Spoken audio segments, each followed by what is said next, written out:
a vitória do Macron, barrando, mais uma vez barrando a extrema-direita, mas numa diferença de votos bem menor do que na eleição de 2017, né? O que dá uma mensagem preocupante nesse aspecto.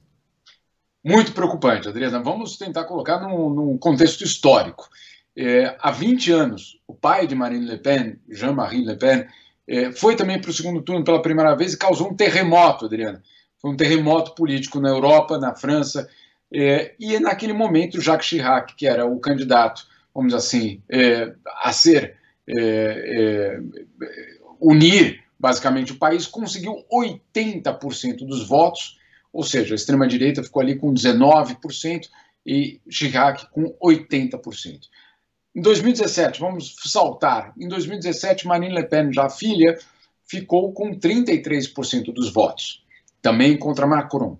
E naquele momento, Adriana, a diferença de votos entre ela, em segundo lugar, e Macron, em primeiro lugar, foi de 10 milhões de votos. E agora, ontem, aqui do lado, na França, o que nós tivemos foi uma votação histórica para a extrema-direita.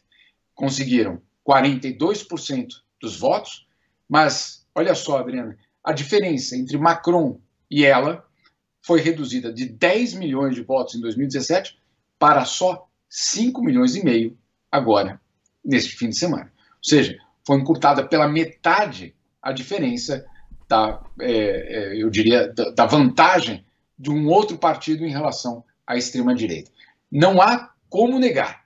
Macron, sim, foi reeleito.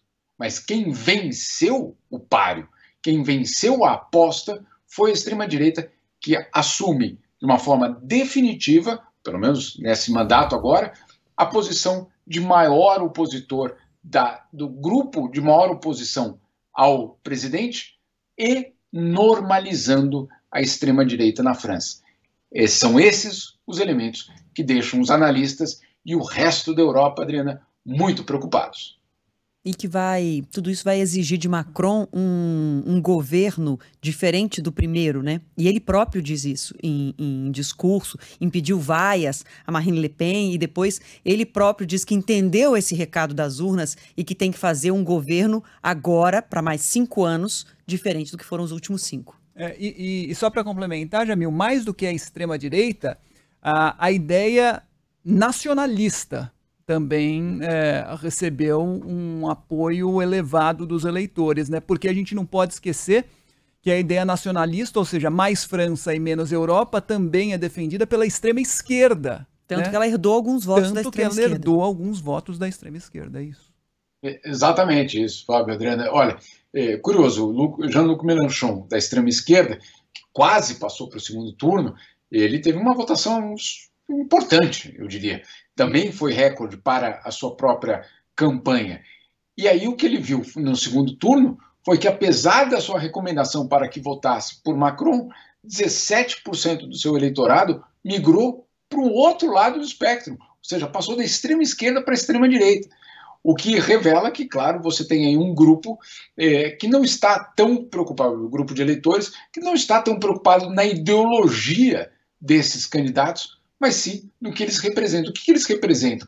O questionamento às autoridades, o questionamento ao poder, aos partidos tradicionais e, como você colocou, à própria União Europeia. Mas olha que curioso, a Marine Le Pen, que também se apresenta como candidata antissistema, aquela que vai acabar com os partidos tradicionais e os privilégios dos políticos, etc. Adivinha qual foi o emprego dela, em grande parte, eu diria, na maior parte da vida dela? Deputada. Conhece uma história dessa ou não? Qualquer semelhança é mera coincidência? O anti-establishment que sempre fez parte do establishment. Né? Exatamente. Ô, Jamil, vamos falar de Ucrânia e Rússia, então? Dá tempo? Vamos falar rapidamente? Vamos nessa? Diga, Jamil. Ajuda financeira anunciada pelos Estados Unidos já com reação russa, né? Já com protesto. Já. Por que não acaba esse processo, Adriana? O governo americano hoje, com Antony Blinken em Kiev, que já para os russos é uma provocação, ou pelo menos um desafio, Antony Blinken anunciou mais 300 milhões de dólares em armas para o governo de Kiev. Juntos, se a gente juntar todas as doações americanas, já quase soma 4 bilhões de dólares que os americanos mandaram para a Ucrânia desde o início da guerra. Ou seja, se os americanos não estão participando com soldados e estando presente dentro do território ucraniano, a verdade é que o financiamento não parece ter tido nenhum tipo de problema. Foram 4 bilhões de dólares, sem contar o resto da Europa, em compra de armas para o fornecimento para a Ucrânia. Não por acaso, o governo russo hoje já reagiu dizendo que é inaceitável esse fornecimento de armas e que isso seria sim uma provocação e que precisaria ser parado. Fica difícil você argumentar isso quando você é o invasor, né? Você está dizendo que aquele que você está invadindo não pode receber armas para se defender. É uma posição, no mínimo, curiosa. Agora, o que nós teremos também amanhã é a primeira visita do secretário-geral da ONU, Antônio Guterres, para Moscou, para falar diretamente com Vladimir Putin. Vai ser a primeira vez que Putin vai receber o secretário-geral da ONU.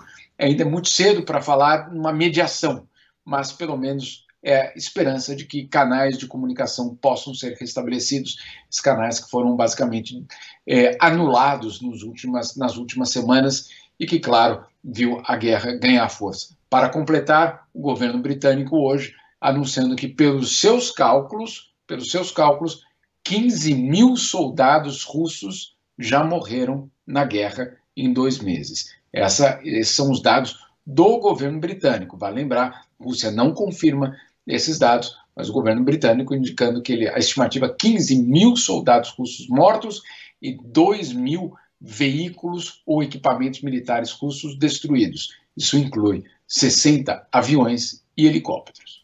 É isso, em 2 meses de guerra completados ontem, né?